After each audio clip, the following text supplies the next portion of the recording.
शिक्षा की बात हर शनिवार के इस 5वें अंक में मैं कमलनाथ झा आप सभी का स्वागत करता हूं, अभिनंदन करता हूं। आज हमारे बीच अपर मुख्य सचिव शिक्षा विभाग डॉक्टर एस सिद्धार्थ आपके प्रश्नों के जवाब देंगे। सर, पहला प्रश्न है रवि रोशन कुमार, शिक्षक, राजकीय मध्य विद्यालय माधोपट्टी, केवटी, दरभंगा से।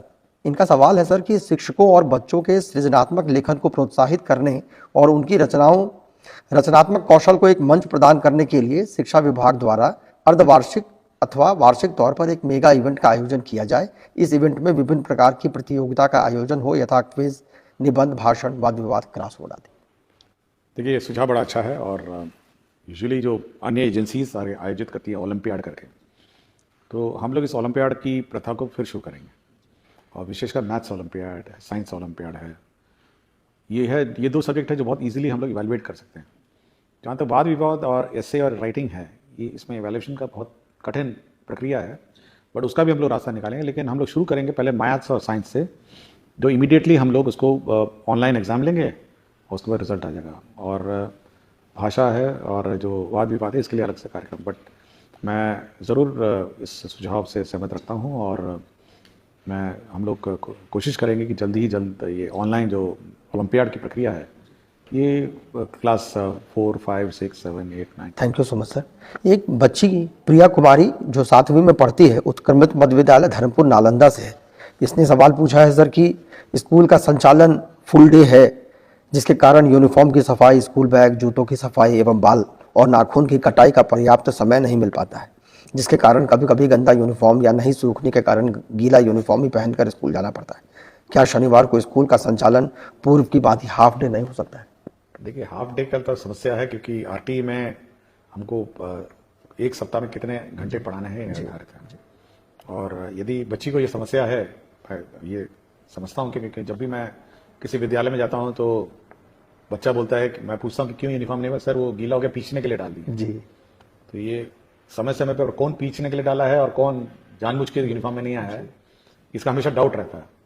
तो अगर धोने का ही समस्या है, पीछने का ही समस्या है, तो हम शनिवार को कम से कम एक दिन नॉन यूनिफॉर्म डे रख सकते हैं। हेड मास्टर ये अपने स्तर पर ये डिसाइड कर सकते हैं कि शनिवार को नॉन यूनिफॉर्म डे रखें, जब बच्चे की माता या सब लोग अपना कपड़े धुलाएंगे और 2 दिन में तो सूख जाएगा, प्रेस भी हो जाएगा, और मंडे को फिर 5 दिन यूनिफॉर्म रखेंगे। एक दिन की छूट हम लोग हेडमास्टर पे छोड़ देते हैं। अच्छा जी, ठीक है ना, ताकि हेडमास्टर में डिसाइड करेंगे। हर चीज का हम लोग यहाँ पे अब गाइडलाइंस निर्धारण नहीं सकते हैं, तो ये इंडिपेंडेंस उसको दे देंगे। तो लिख देंगे कि भाई, लेकिन ये जरूर है कि अगर एक दिन की छूट दी है तो 5 दिन फिर यूनिफॉर्म होना चाहिए। तो ऐसा ना हो कि फिर ट्यूसडे कह देगा पीछने के लिए भेज दिए हैं और वेडनेसडे भी कर देगा। तो ये थोड़ा, या तो आप डिसिप्लिन 7-6 दिन रखिए, या फिर आप एक दिन नॉन यूनिफॉर्म देते हैं। बाकी प्राइवेट स्कूल में भी ऐसा ही है जी, एक दिन वो टी शर्ट पहन के आते हैं और अन्य। एक सुरभि सिंह है, इनका सवाल है क्या केंद्रीय विद्यालय और निजी विद्यालयों की तरह बिहार के सरकारी विद्यालयों में भी दिसंबर जनवरी महीने में बच्चों और शिक्षकों को ठंड की छुट्टी दी जाएगी? देखिए, इस बार हम लोग समर वेकेशन का टाइम निर्धारित कर देंगे और बिल्कुल स्पष्ट डेट से, मतलब इस तारीख से इस तारीख तक हम लोग दिसंबर में निर्धारित कर देंगे, ताकि सभी जो भी टीचर हैं अपना समर वेकेशन प्लान कर सकें पूर्व से जी। उस दिन उस पीरियड में कोई क्लासेस नहीं चलेंगी जैसे पूर्व में चलती थी, और पूरी छुट्टी रहेगी उस समर वेकेशन में। टीचर अपना जाएं, घूमें, यहाँ जाना जाए। बहुत सारे टीचर्स अन्य राज्यों से भी आए हो तो अपने जाएंगे। और समर वेकेशन के पूर्व केवल इतना ही हम लोग टीचरों से अनुरोध करेंगे कि समर वेकेशन में आप बच्चों को होमवर्क देंगे, समर होमवर्क देंगे और प्रोजेक्ट वर्क देंगे। जैसे प्राइवेट स्कूल में होता है ना कि आप एल्बम बना के लाइए, अपने गांव में कौन कौन पत्ते हैं, कौन कौन फूल हैं, या कौन कौन जानवर के चित्र हैं, तो ये कुछ होमवर्क जो है वो आप समर वेकेशन में देंगे, लेकिन क्लासेस नहीं होंगी जी। तो ये बिल्कुल हम लोग इस बार दिसंबर में ही पूरे साल का कैलेंडर निकालेंगे। जहां तक इस विंटर के हॉलीडेज की बात है, तो बिहार में जो मौसम का जो रुख रहता है, एक समय होता है जब वैसे ही ऑटोमेटिकली डिजास्टर मैनेजमेंट में छुट्टियां डिक्लेयर हो जाती हैं जी। और ये शक्तियां हम लोगों ने डीएम को दी हुई है कि डीएम अपने आप छुट्टी जब अधिक ठंड हो जाती है डिक्लेयर कर दीजिए, तो विंटर वेकेशन वैसी हो जाती है जी। तो समर हम लोग फिक्स कर देंगे जी। और वो भी हम लोग इस बार टाइमिंग देख लेंगे कि कब अधिक गर्मी है, कब है, क्या है, और उसी अनुसार लास्ट ईयर का जो टेम्परेचर ट्रेंड रहा है उसी के अनुसार उसको मैच करके हम लोग समर वेकेशन देंगे। और विंटर तो ऑब्वियसली पता ही है कि कब ठंड होती है जी, और डीएम लोग ऑथराइज है। Thank you sir. एक बीपीएससी की टीआरई 1 की शिक्षिका है ऋतु राज, प्राथमिक विद्यालय पांचगाछी टेढ़ागाछ किशनगंज से। इनका सवाल है कि शिक्षा को रुचिपूर्ण और बहुआयामी बनाने के लिए स्कूलों में स्मार्ट कार्ड, स्मार्ट बोर्ड या प्रोजेक्टर उपलब्ध करवाने के बारे में भविष्य का क्या प्रावधान हो सकता है। एनिमेटेड पाठों का समावेश छात्रों का ध्यान आकर्षित करती है, जिससे गतिशील शिक्षण वातावरण बनता है और सीखना दिलचस्प और हम लोगों ने बिल्कुल किसी टीचर को रोका नहीं है। आप 42 इंच का टीवी खरीद लीजिए और अपना क्लास चलाइए जी। और जो सरकार जो शिक्षा का कोष उनका है, जो राशि है, विकास मत है, आप खरीद लीजिए, मना नहीं किया। बाजार में अपना लोकल में जाइए, टीवी खरीद लीजिए, यूएसबी पेन ड्राइव लगाइए, काम का क्लास चला लीजिए। तो ये हम लोगों ने किसी को नहीं रोका। जिसको जहां जगह मिले टीवी लगाना हो, प्रोजेक्टर खरीदना हो, खरीद लेंगे। तो 50,000 से नीचे आता है टीवी जी। बड़ा बड़ा टीवी आता है, गाँव में मिलता ही है, सब घरों में टीवी है। तो ये हेडमास्टर पर निर्भर है और स्कूल का मैनेजमेंट पर निर्भर है कि वो कैसे संचालन करे। हम लोगों ने किसी प्रकार का कोई रोक नहीं लगाया है। और जहां तक राज्य स्तर की बात है, हाँ, हम लोग कोशिश कर रहे हैं कि सब जगह स्मार्ट क्लासेस लगे, स्मार्ट बोर्ड लगे, बट मल्टीमीडिया टीचिंग जो टीवी के माध्यम से होती है वो तो खुद ही कर सकते हैं। एक प्रेम प्रकाश मिश्रा जी हैं, अध्यापक टीआरई 1 के हैं, उर्दू प्राथमिक विद्यालय मदनपुर औरंगाबाद में है। इनका सर सवाल है कि उर्दू विद्यालय में सामान्य शिक्षक के पदस्थापन के कारण बच्चों को पढ़ाने में बहुत परेशानियां आती हैं, क्योंकि सारी पुस्तकें उर्दू में हैं, हिंदी और अंग्रेजी छोड़ के, और उर्दू न आने के कारण गूगल ट्रांसलेट का उपयोग करना पड़ता है, जिसमें कई बार बहुत परेशानियों का सामना करना पड़ता है। क्या विभाग इस पर कुछ विचार करना चाहेगी कि उर्दू विद्यालय में पदस्थापित सामान्य शिक्षक का ट्रांसफर या प्रतिनियुक्त किसी अन्य हिंदी विद्यालय में हो सके? देखिए, उर्दू विद्यालय में जैसे कि खुद ही कह रहे हैं कि सब सब्जेक्ट्स उर्दू नहीं है, कुछ हिंदी और इंग्लिश है और कंप्यूटर भी है जी। तो जो सब्जेक्ट्स इनके उर्दू से संबंधित नहीं है वो तो पढ़ा ही सकते हैं जी। लेकिन एक बार हम लोग रिव्यू कर लेंगे कि कितने उर्दू टीचर हैं, कितने ये हैं, हिंदी टीचर उर्दू स्कूल्स में हैं। बट जो नॉन उर्दू नोइंग टीचर हैं, कम से कम जो गैर उर्दू सब्जेक्ट्स हैं जी, कंप्यूटर है, वो सब, मतलब कुछ साइंस है, ये सब पढ़ा ही सकते हैं जी। बट ये हम लोग मिसमैच जो हो गया है, ये बार चेक कर लेंगे जी। Thank you sir. क्या विनय स्कूल शिक्षक है सीवान से, क्या अब कक्षा 8वीं और 10वीं के बच्चों को मुख्यमंत्री बिहार दर्शन योजना के द्वारा भ्रमण नहीं कराया जाएगा? क्या बच्चों को अपने से ही कहीं भ्रमण के लिए ले जाया जा सकता है? यदि हाँ, तो इसके लिए क्या करना होगा? देखिए, ये कंपलसरी है। हर साल हम लोगों ने जो योजना मुख्यमंत्री परिभ्रमण योजना है, ये सभी के लिए लागू है और सभी को ही करना है। तो जो स्कूल छूट गए हैं, जिन का नहीं हुआ है, उनका हम लोग करा देंगे। और परिभ्रमण में हम लोगों ने बहुत ही क्लियर कहा है कि आपका पटना म्यूजियम है, बिहार म्यूजियम है, और जितने भी हमारे बिहार के दर्शनीय स्थल हैं, वहाँ बच्चों को ले जाएंगे और बच्चों का भ्रमण कराएंगे। तो जो स्कूल छूट गए हैं वो हम लोग कंप्लीट करवा देंगे। Thank you sir. ये एक शिल्पी सिन्हा है, उत्क्रमित मध्य विद्यालय रेवा मसौढ़ी पटना से। इनका प्रश्न है कि प्राथमिक से लेकर उच्च माध्यमिक तक सभी बच्चों के लिए विद्यालय का समय एक ही क्यों है? क्या प्राथमिक विद्यालय में बच्चों के समय में थोड़ा बदलाव किया जा सकता है, क्योंकि इन कक्षाओं के पाठ्यक्रम में बहुत अंतर है? अगर यह संभव हो तो इस पर कुछ विचार किया जाए। हमने पहले भी कहा कि मल्टी टाइम स्लॉट सिस्टम हम लोग लागू करने वाले हैं जी। और छोटे बच्चों के लिए अलग टाइमिंग और बड़े बच्चों के लिए अलग टाइमिंग, और ये छूट हम लोग हेडमास्टर को देंगे कि कौन क्लास में छोटे बच्चे पढ़ेंगे, कौन क्लास में बड़े बच्चे पढ़ेंगे। तो ये छूट हम लोग देने वाले हैं जी। थोड़ा सॉफ्टवेयर में इसको अपडेट करने की आवश्यकता है, क्योंकि अटेंडेंस सिस्टम इलेक्ट्रॉनिक है जी। तो जैसे ही ये स्लॉट सिस्टम अपडेट हो जाएगा, हम ये लोग हेडमास्टर को ही ऑथराइज कर देंगे कि आप छोटे बच्चों के लिए अलग टाइमिंग रखिए और बड़े बच्चों के लिए अलग टाइमिंग रखिए, क्योंकि बड़े बच्चे, छोटे बच्चे खेल कूद, आर्ट, कल्चर, बाकी सब अन्य विद्याओं में अपना करेंगे, और बड़े बच्चों का जो कोर्स वर्क है कुछ ज्यादा रहता है जी, उसका अलग टाइमिंग रहेगा जी। तो मल्टी टाइम स्लॉट सिस्टम हम लोग टाइम लागू करने वाले हैं जी। ये बहुत उपयोगी है सर। ये कुमार नरेंद्र है, प्रधानाध्यापक राजकीय मध्य विद्यालय वंशी पचड़ा तरियानी शिवहर से। इनका है कि सभी प्राथमिक और मध्य विद्यालय में एक कक्षा अलग से ब्रिज कोर्स का पूरे दिन चलाया जाए, जिसमें अधिकतम 20 चयनित बच्चों को 6 माह में निर्धारित लक्ष्य को प्राप्त कराकर उम्र सापेक्ष कक्षा से जोड़ने का कार्य किया जाए। यह कार्य उच्चतम कक्षा से करते हुए क्रमशः नीचे की कक्षा तक लाया जा सकता है और पूरे साल यह कार्य किया जाए, क्योंकि कई कारण से कुछ बच्चे पढ़ाई में सामान्य रूप से प्रगति नहीं कर पाते हैं और सामान्य कक्षा में उन पर व्यक्तिगत ध्यान देना शिक्षकों के लिए संभव नहीं हो पाता है। इस संबंध में विभाग की क्या योजना है? इसमें हम लोगों ने मिशन दक्ष चलाया और करीब 8 महीने इसको हम लोगों ने चलाया, और अब देखोगे टाइम टेबल में लास्ट टाइम मिशन दक्ष का भी टाइम स्लॉट था, लेकिन ना ही बच्चों ने रुचि लिया ना टीचर ने रुचि लिया जी। और क्योंकि जब सारे बच्चे चले जाते हैं, बच्चे रुकते नहीं, तो इसलिए मिशन दक्ष जो है उस टाइम स्लॉट में चला नहीं। और इस बार जो टाइम टेबल जो हम लोगों ने इशू किया है उसमें मिशन दक्ष का टाइम टेबल नहीं है। उसमें आप देखेंगे कि 3:15 के बाद रेगुलर क्लास ही है, बट मिशन दक्ष के लिए अलग क्लास नहीं है।